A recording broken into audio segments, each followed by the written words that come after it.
The stars stretched and then snapped back into place as the ESS Dauntless burst into unknown space.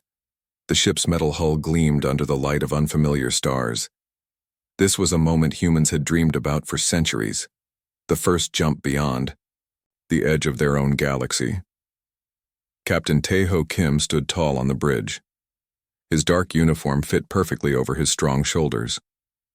A small earth patch on his sleeve reminded everyone where they came from. "Jump complete," said Lieutenant Hanbin, looking up from his control panel. "All systems working." Captain Kim nodded. He had waited for this moment his whole life. "Where are we exactly?" Commander Soo-jin walked up with a tablet in her hand. Her short black hair framed a face that rarely showed emotion. But today even she couldn't hide her excitement. "We're right where we aimed to be, Captain. The edge of the Andromeda Nexus. Our math was correct." The crew of 30 men and women tried to look busy at their stations, but they all kept glancing at the main screen. It showed a view unlike anything humans had seen before. Dozens of stars with planets that glowed with the lights of civilization. Space stations and ships moved between them like fish in a cosmic sea. They had found alien life. Not just one species, but many. "Send the greeting message," ordered Captain Kim. "All languages and formats, just as we planned." Lieutenant Ji-ho, the communications officer, pressed his hands to his earpiece. "Message sent, Captain. Now we wait." But they didn't have to wait long. "Captain, I'm picking up many ships moving toward us," called out Navigator Do-yun. Her eyes widened as she looked at her screen. Many ships. The main screen changed to show dots of light heading toward the Dauntless. First 10 ships, then 20, then more. Dr. Hyun-woo, the ship's scientist, studied the data coming in. "These ships are all different from each other. I count at least 11 different design types. We're seeing a mix of technologies." Captain Kim felt his mouth go dry. This wasn't the plan. They had hoped to meet 1 or 2 alien ships, not a fleet. "Are they responding to our message?" he asked. Lieutenant Ji-ho shook his head. "No response on any channel." The first alien ships were close enough to see clearly now. Some looked like they were grown, not built. They had shapes like shells or bones. Others were sharp and metal, all angles and points. A few glowed with strange lights that hurt the eyes. "They're surrounding us," said Commander Soo-jin. Her voice stayed calm, but her hands tightened on her tablet. "Combat formation." Captain Kim straightened his back. "This is a peaceful mission. They're probably just being careful." Then the first shot hit them. The ship rocked. Warning lights flashed red across the bridge. The sound of metal groaning filled the air. "Shields at 80%, called out Lieutenant Hanbin. His fingers flew over his controls. "One hit from that lead ship, Captain." Kim's peaceful hopes died in that moment. "Return fire. Target the ship that fired on us." The Dauntless wasn't just an explorer. Earth had been careful when building its first ship to travel between galaxies. They had added strong shields and powerful weapons, just in case. Blue light shot out from the human ship. It hit the alien vessel that had fired first. The alien ship's side cracked open, leaking air and debris. For a moment, everything stopped. The alien ship seemed shocked that the humans could fight back.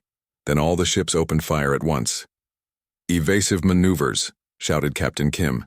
"Full power to shields." The Dauntless spun and twisted, dodging some shots. But there were too many. Blast after blast hit the shields.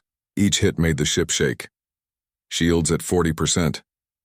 Hanbin's voice cracked with stress. "We can't take much more." Commander Soo-jin stood by the weapons station.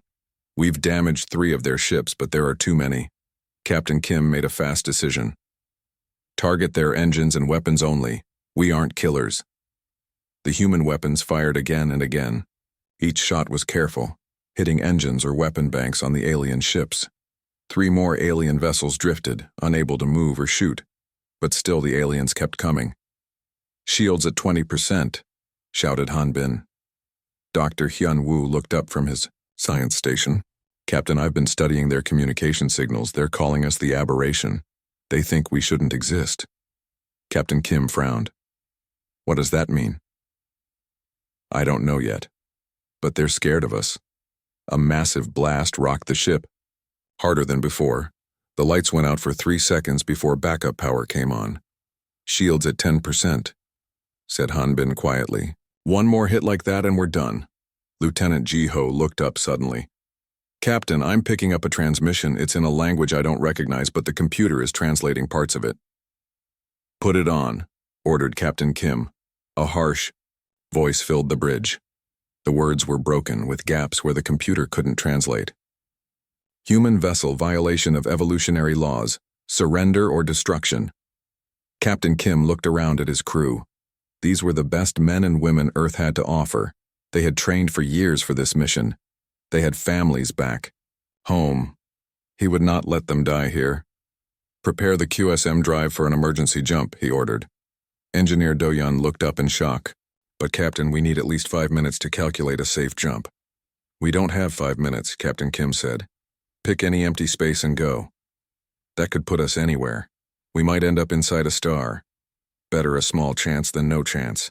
Do-yeon nodded and got to work. Captain Kim turned to Ji-ho. Send a message back to Earth on the quantum channel. Tell them everything that happened here. Tell them to be ready. Ji-ho's fingers flew over his panel. Message sending, Captain. Another. Hit rocked the ship. Warning alarms blared. Shields failing, shouted Hanbin. QSM drive ready for emergency jump, called Do-yeon. It's not safe, but it's ready. Captain Kim took one last look at the alien fleet surrounding them. Humanity's first contact with alien life, and it had turned into a battle for survival. Why? What had humans done to deserve this? The questions would have to wait. Jump now, he ordered. The stars outside stretched again as the quantum slipstream manifold drive activated. Space itself seemed to bend around the ship. The alien vessels fired their final shots, but they passed through empty space where the Dauntless had been a moment before. The human ship was gone. In the sudden quiet of an unknown part of space, the crew of the Dauntless caught their breath. They had survived, but barely. Captain Kim looked around the damaged bridge. Smoke rose from burned panels. Some crew members were helping others who had been hurt. Damage report, he said softly. Commander. Sujin checked her tablet. Hull breaches on decks 3 and 4 sealed by emergency systems. Shields down. Main power at 60%. QSM drive damaged. We won't be jumping again soon. Captain Kim nodded. Where are we? Navigator Do-yeon looked at her instruments. Unknown system. There's a gas giant nearby we can hide behind while we make repairs. Make it happen. Captain Kim turned to Dr. Hyun-woo. Doctor, I need you to find out why they attacked us. What did they mean by evolutionary laws? Dr. Hyun-woo nodded. I'll study everything we recorded, Captain. Captain Kim stood up straight, even though he felt tired to his bones. This isn't over, he told his crew. We came in peace, but we won't be defeated. The Dauntless will fly again, and next time we'll be ready for them. Outside the viewports, the gas giant's swirling clouds offered temporary safety, but somewhere out there, an alien alliance was hunting for the human ship that had dared to fight back. The war had just begun. 3 weeks passed. The ESS Dauntless hid in the shadow of the giant gas planet. Its damaged hull still showed the marks of battle. Inside, the crew worked day and night to fix what they could. Captain Tae-ho Kim walked through the ship. He stopped to talk with crew members, offering words of support. Everyone was tired, everyone was scared, but they kept working. Captain, to the bridge, called the ship's speakers. When Captain Kim reached the bridge, he found his senior officers waiting. Dr. Hyun-woo stood next to a large screen. The doctor looked like he hadn't slept in days. Dark circles framed his eyes. You wanted to see me, Doctor? Asked Captain Kim. Dr. Hyun-woo nodded. I've been studying the alien messages we recorded during the attack. I've also looked at all the data we collected about their ships and technology. I think I understand why they attacked us. Everyone on the bridge went quiet. This was the question that had kept them awake at night. Why had aliens who never met humans before tried to destroy them on sight? Tell us, said Commander Sujin. Dr. Hyun-woo touched the screen, and strange symbols appeared. The aliens call themselves the Galactic Concord. They are a group of 11 main species who rule this part of space. They've been together for thousands of years. He touched the screen. Again. A timeline appeared, showing different colored lines that represented different alien species.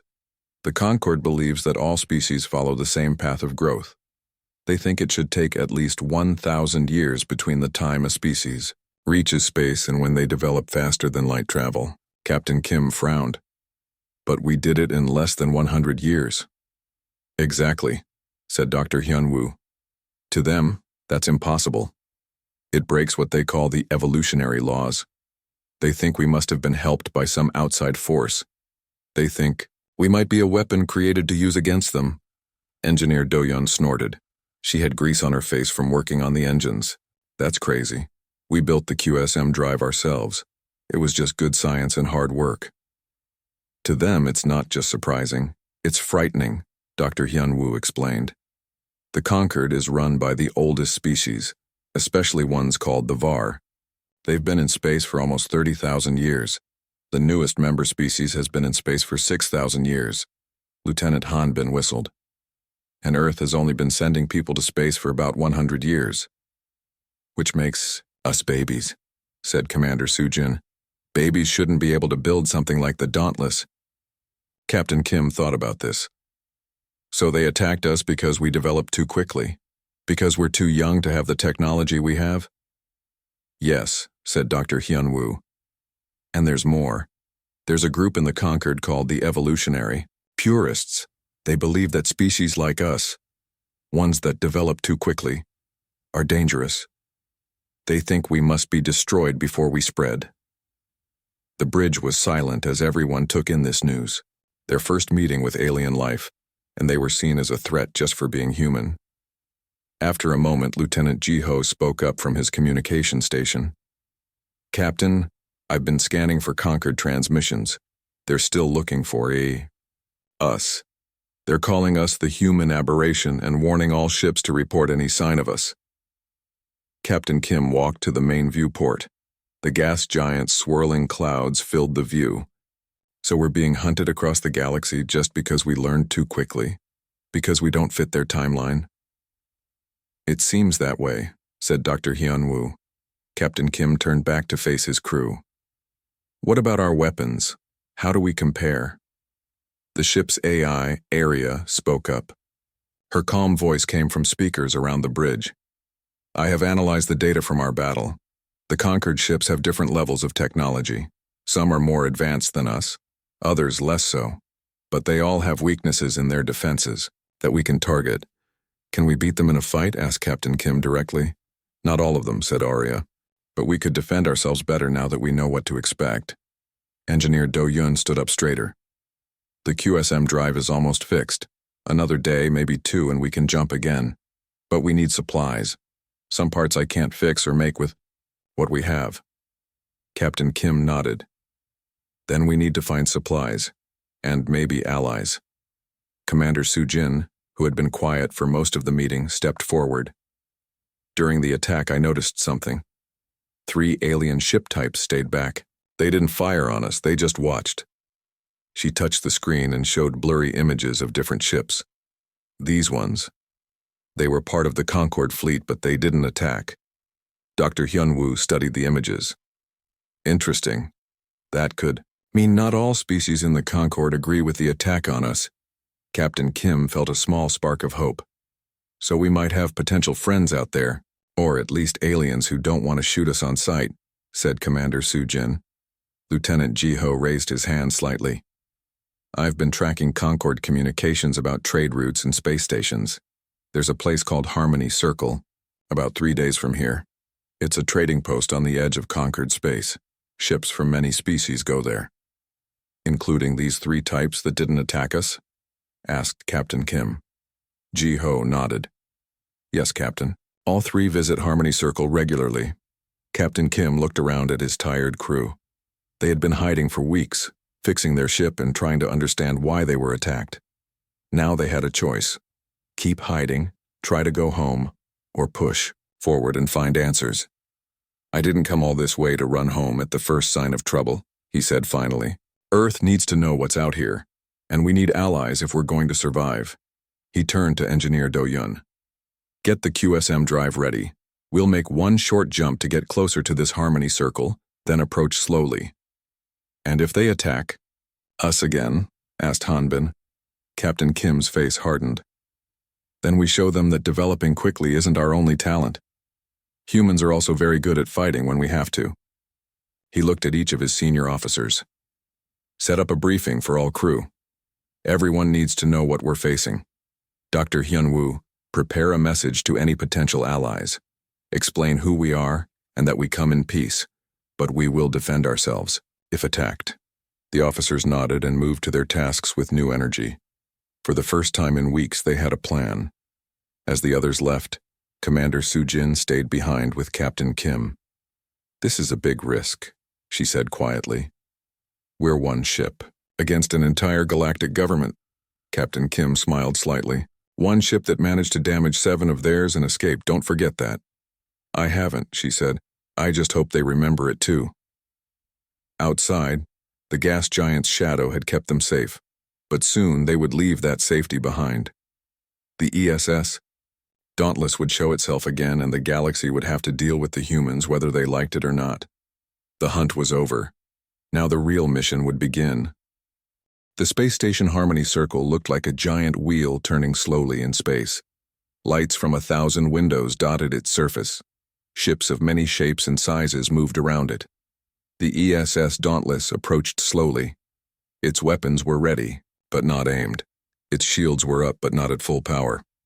Captain Tae-ho Kim wanted to show they came in peace but were ready for trouble. Any response to our message? He asked Lieutenant Ji-ho. Yes, Captain, said Ji-ho. We got permission to dock, but they sound nervous. I'd be nervous too, said Commander Soo-jin. The Concord has told everyone to report us. By letting us dock, this station is taking a big risk. Captain Kim nodded. Then let's not waste their bravery. Docking team, prepare to land. Security team, stay alert, but keep weapons hidden. We're here to make friends, not start fights. As the Dauntless moved toward a docking bay, the crew watched through viewports. They saw aliens for the first time up close. Some had many limbs. Others floated in the air. Some were small as children, others tall as trees. It was everything humans had dreamed of and more. Remember, Captain Kim told the landing team, we need supplies, information, and if possible, allies. Be friendly, be respectful, but stay alert. The ship docked with a soft thud. When the airlock opened, Captain Kim led a small team into the station. Dr. Hyunwoo walked beside him carrying translation devices. Commander Soo-jin followed with 4 security officers in plain clothes. A group waited for them inside. These aliens were like nothing humans had imagined. One looked like a walking crystal that caught the light and broke it into rainbows. Another breathed through tubes and wore a suit filled with green gas. The third was strangest of all, a cloud of tiny flying objects that moved together like a single being. Welcome to Harmony Circle, said the crystal being. Its voice sounded like wind chimes. I am Kira of the Lanthi. We have been waiting for the human aberration. Dr. Hyunwoo whispered to Captain Kim. That's what the Concord calls us. They don't mean it as an insult. Captain Kim stepped forward. Thank you for meeting with us. I am Captain Tae-ho Kim of the Earthship Dauntless. We prefer to be called humans, not aberrations. Kira's crystal body flashed with light. Of course. Forgive the term. It is what we have heard. The being in the gas suit stepped forward. Its suit made bubbling sounds as it moved. I am Ba Lom of the Mruvi. Your ship has caused quite a stir in the Concord. Some call for your destruction. Others are curious. And what do you think? Asked Captain Kim. The cloud of tiny flying objects moved closer. They formed a shape like a human hand. We think you are the change that was coming anyway. Dr. Hyunwoo looked amazed. You're the Egan, aren't you? The hive mind species. Your kind thinks as one?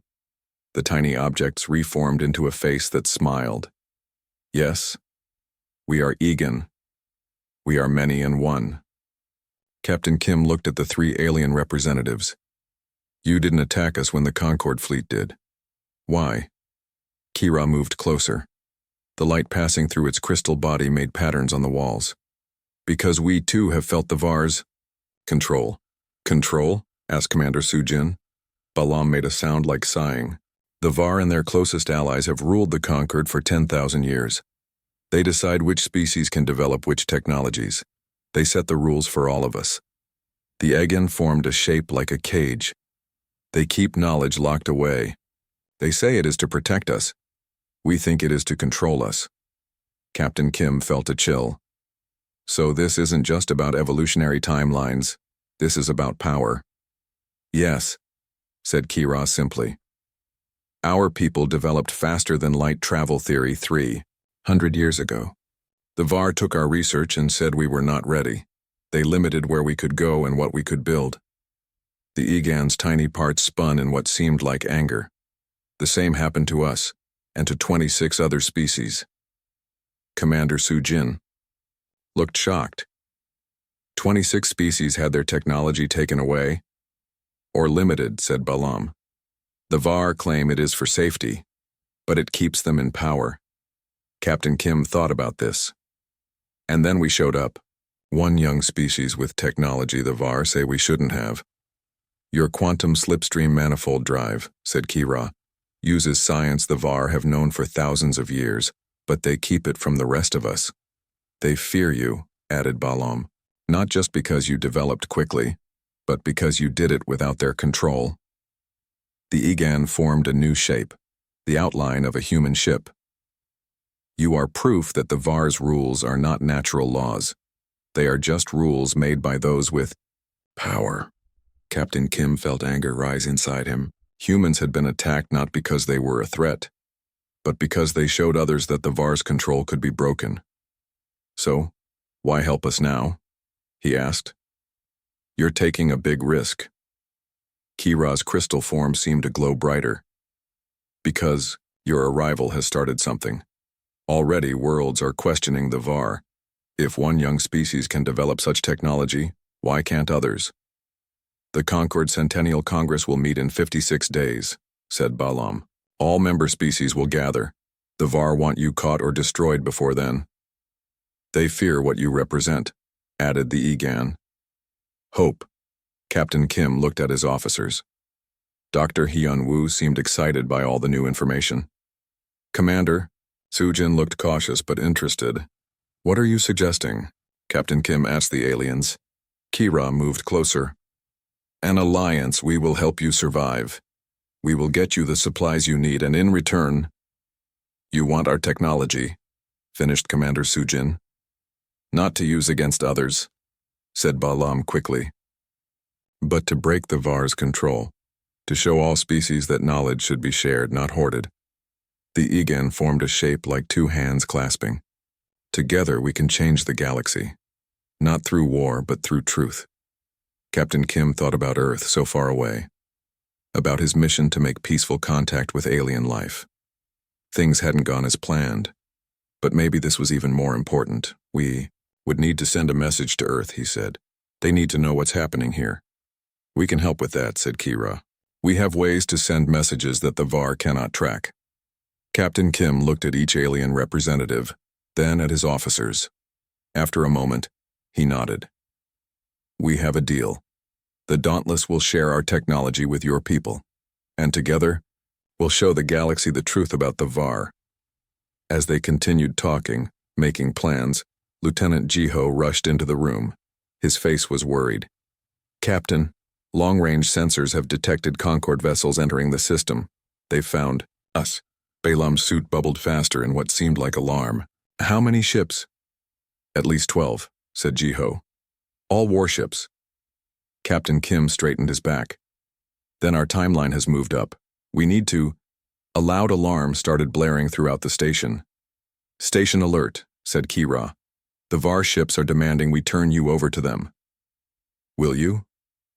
Asked Commander Sujin directly. The three alien representatives looked at each other. Then Kira answered, No. Today we stand with humans. Today we start to take back our future. Captain Kim nodded. Then we better get ready for a fight. Azo, They rushed back toward the Dauntless. Captain Kim knew that everything had changed. One human ship had come looking for new friends among the stars.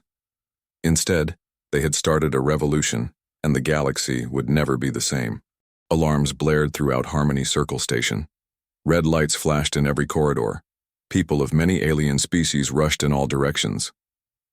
"We need to get back to the Dauntless," said Captain Taeho Kim.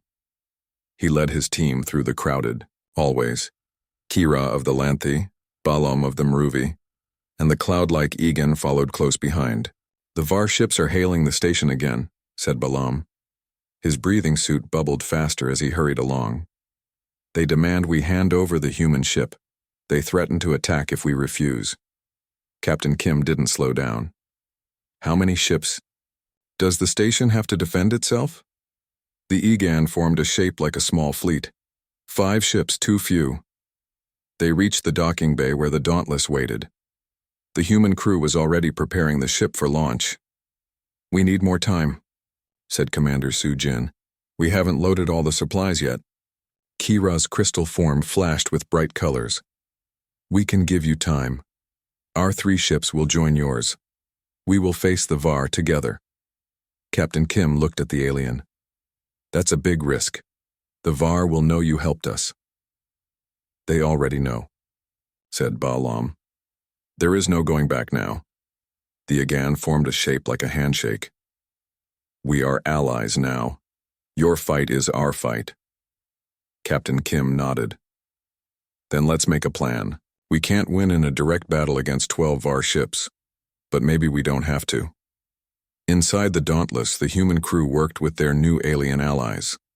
Engineer Do-yun showed the aliens how the ship's systems worked. Dr. Hyun-woo learned about their technology in return. On the bridge, Captain Kim gathered everyone for a strategy meeting. "The VAR expect us to either surrender or try to run," he said. "We'll do neither. Instead, we'll split up. The Dauntless will lead most of the VAR ships away from the station. Your 3 ships will take a different route." Kira nodded, light shimmering through its crystal form. "Where will we go?" Captain Kim pointed to a star map.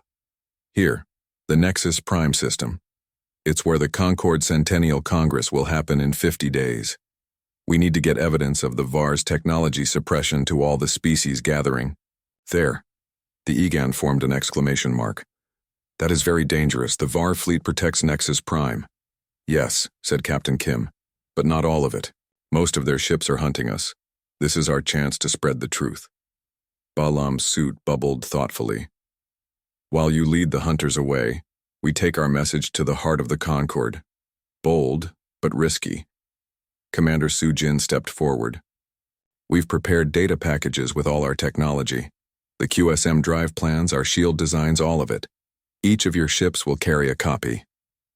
"And evidence of the VAR's deception," added Dr. Hyun-woo. "The records you showed us of technologies they took from your people." Lieutenant Ji-ho looked up from his console. "Captain, the VAR ships are moving into attack positions around the station. We have maybe 10 minutes before they open fire." "Captain." Kim stood straighter. "Then we launch now, everyone to your ships." As the alien representatives hurried to leave, Kira paused.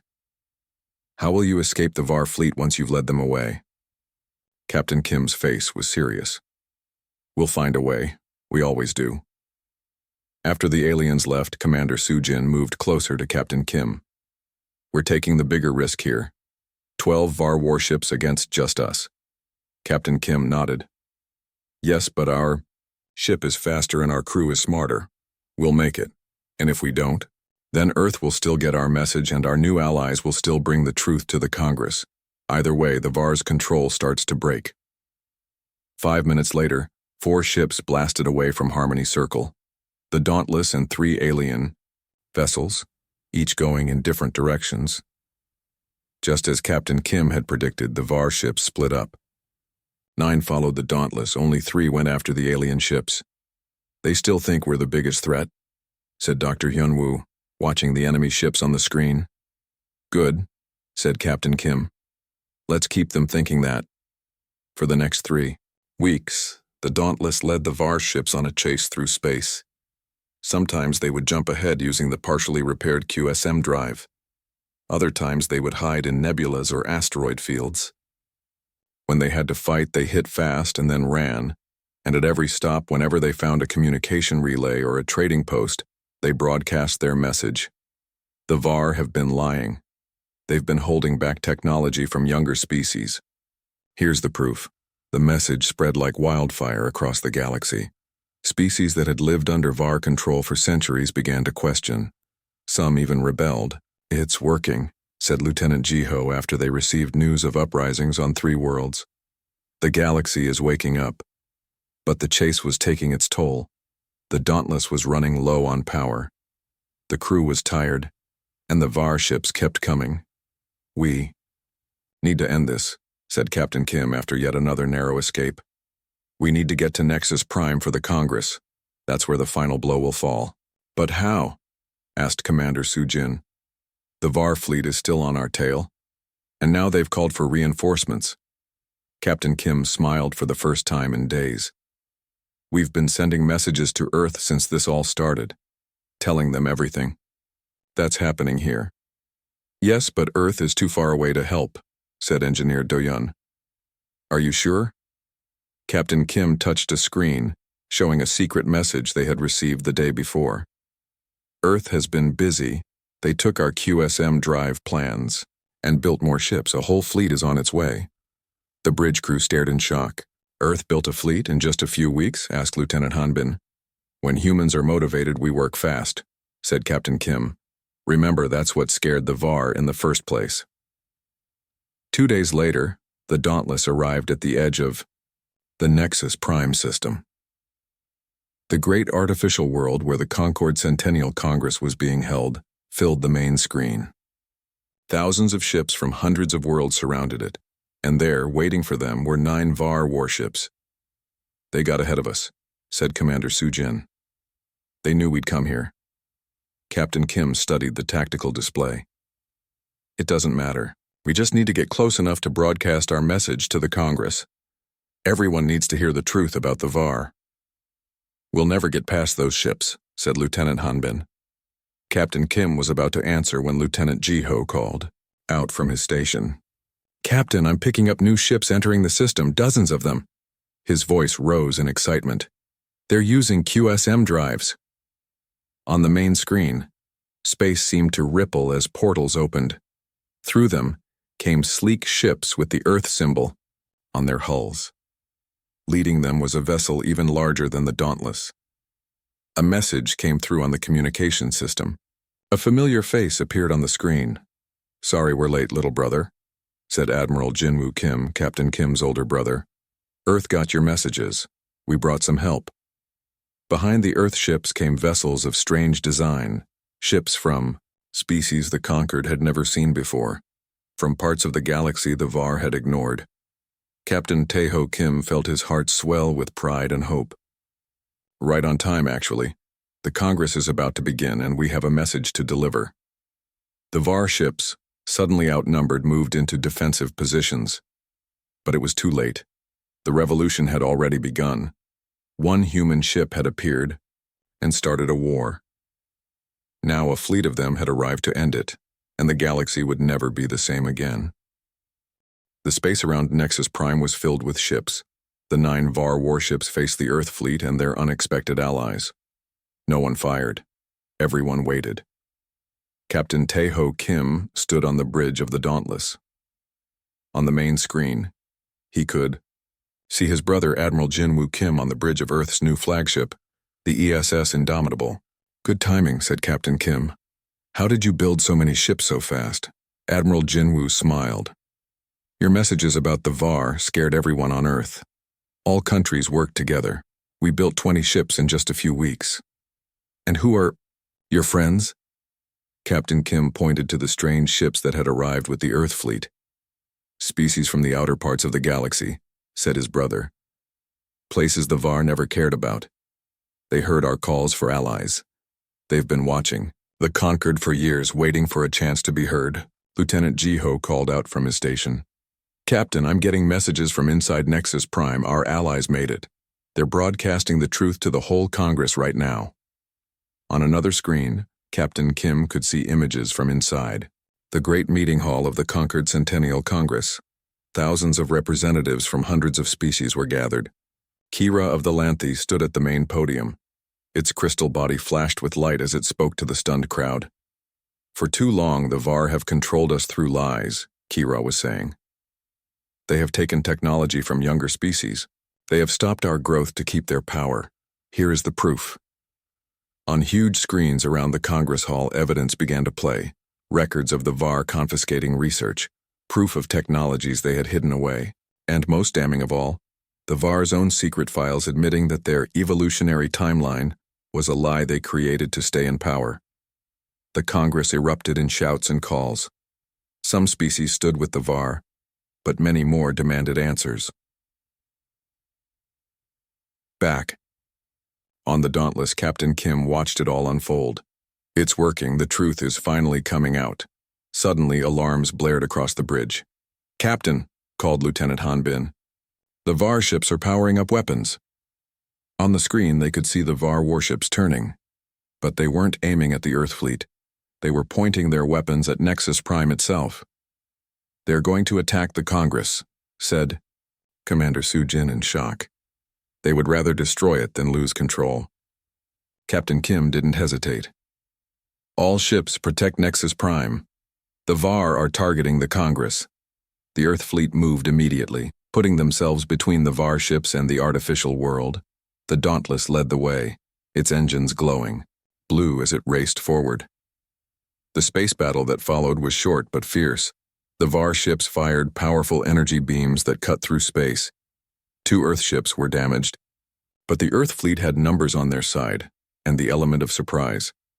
The Dauntless and the Indomitable fought side by side, their weapons targeting the VAR ships' engines and weapon systems. They didn't want to destroy the VAR, just stop them. After 10 minutes of fighting, 7 of the 9 VAR ships were disabled, drifting in space with damaged engines. The other 2 turned to escape. "Let them go," ordered Captain Kim. "We're not here to destroy them. We're here to change things." Inside the Congress, the evidence against the VAR continued to mount.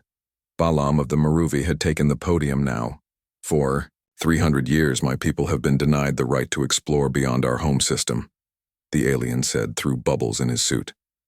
"The VAR took our research and said we were not ready. But look at the humans. They developed faster than light, travel in less than 100 years. Not because they are special, but because they were free to try." The Egan formed shapes above the crowd, showing the history of VAR control. The tiny flying parts moved in perfect harmony, creating images that told the story of suppressed technology and stunted growth for dozens of species. Then, something unexpected happened.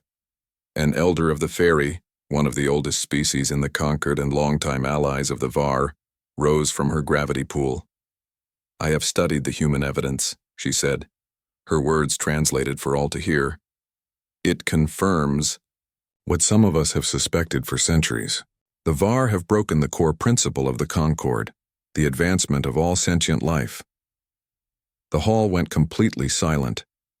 When an elder of the fairy spoke, everyone listened. "Furthermore," she continued, "I have verified that humans developed their faster-than-light drive on their own. Their way of thinking allowed them to see connections that other species might miss. They are not dangerous because they are different. They are valuable because they are different." On the Dauntless, Captain Kim and his crew watched in amazement as the tide turned. More and more species stood to support the evidence against the VAR. Some spoke of technologies they had been forced to abandon. Others told of being held back from exploring space freely. "It's a revolution," said Dr. Hyun-woo softly. "A peaceful one." 3 days later, Captain Tae-ho Kim stood on the main floor of the Congress. He wore his dress uniform, freshly cleaned for this historic moment. Behind him stood his brother Admiral Jin-woo, Commander Soo-jin, and representatives from all the ships of the Earth fleet. Facing them were representatives of nearly 100 alien species. The VAR were there too, but they no longer stood at the center. Their 10,000-year rule of the conquered had ended in just 3 days. "We came to your galaxy seeking friendship and knowledge," Captain Kim said to the gathered aliens. We did not come looking for war, but we could not stand by while some species controlled others through lies.